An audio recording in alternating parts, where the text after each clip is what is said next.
Assalamualaikum warahmatullahi wabarakatuh. Sebelumnya, perkenalkan terlebih dahulu, saya Faizunisa, NIM 1950510112. Saya di sini sebagai pemateri dari kelompok 12 mengenai akuntansi surat berharga. Saya akan menjelaskan mengenai aspek-aspek yang melatar belakangi munculnya surat berharga dan pihak-pihak yang terlibat dalam penerbitan surat berharga. Langsung saja, aspek-aspek yang melatar belakangi munculnya surat berharga. Ada empat aspek yang melatar belakangi munculnya surat berharga, yaitu aspek kepraktisan atau kesederhanaan, aspek keamanan, aspek praktis dan atau kepercayaan, dan aspek investasi. Yang pertama yaitu aspek kepraktisan atau kesederhanaan. Dalam menggunakan surat berharga sehubung dengan penggunaan waktu yang singkat dalam bertransaksi. Contohnya, Anton akan melakukan transaksi pembelian sebuah mobil seharga 300 juta. Bila Anton membayar menggunakan uang tunai lembaran 100.000, nominal tertinggi saat ini, maka Anton harus menyediakan 300 lembar uang pecahan 100.000. Tetapi, apabila Anton membayar dengan menggunakan sebuah surat berharga seperti cek, maka Anton cukup membutuhkan 1 lembar cek saja.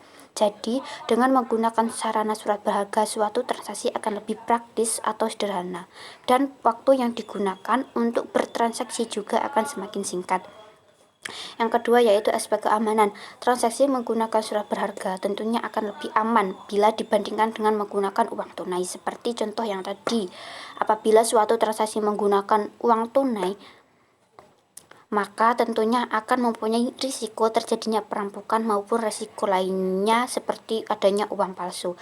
Tetapi apabila pembayaran tersebut menggunakan surat berharga seperti cek, kemungkinan untuk dirampok akan berkurang dan kemungkinan mengalami kerugian akibat uang palsu menjadi tidak ada. Yang ketiga yaitu aspek praktise atau kepercayaan.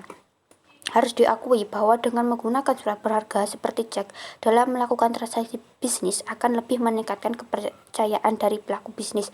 Contohnya, untuk dapat menerbitkan cek, seseorang atau badan hukum harus membuka rekening giro di sebuah bank, dan untuk membuka rekening giro tersebut harus memenuhi syarat-syarat tertentu yang tidak semua orang dapat memenuhinya, karena hanya orang-orang tertentu yang dapat menerbitkan cek atau bilet giro.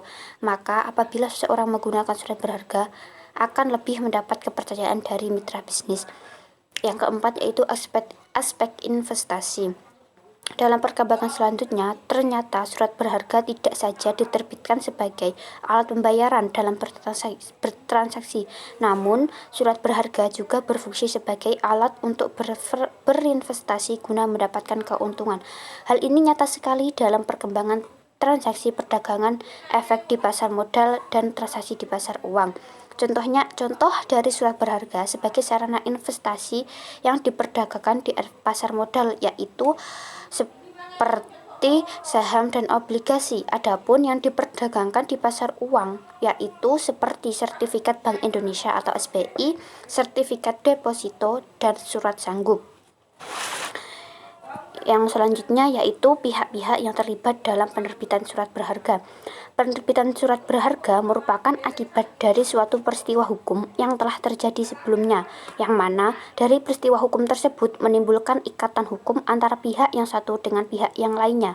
Dari perikatan tersebut menimbulkan hak dan kewajiban.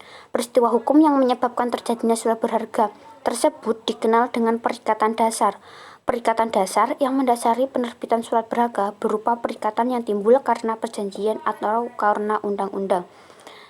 Adapun pihak-pihak yang terlibat adanya yaitu yang pertama penerbit sebagai debitur, yang kedua pemegang pertama atau pembawa sebagai kreditur dan tersangkut. Penerbit sebagai debitur. Penerbit dari surat berharga merupakan pihak yang mempunyai kewajiban atau debitur untuk membayar sejumlah uang kepada pihak lain atau kreditur. Yang kedua, pemegang pertama atau pembawa sebagai kreditur. Pemegang atau pembawa dari sebuah surat berharga merupakan pihak yang menerima pembayaran dari debitur atau penerbit.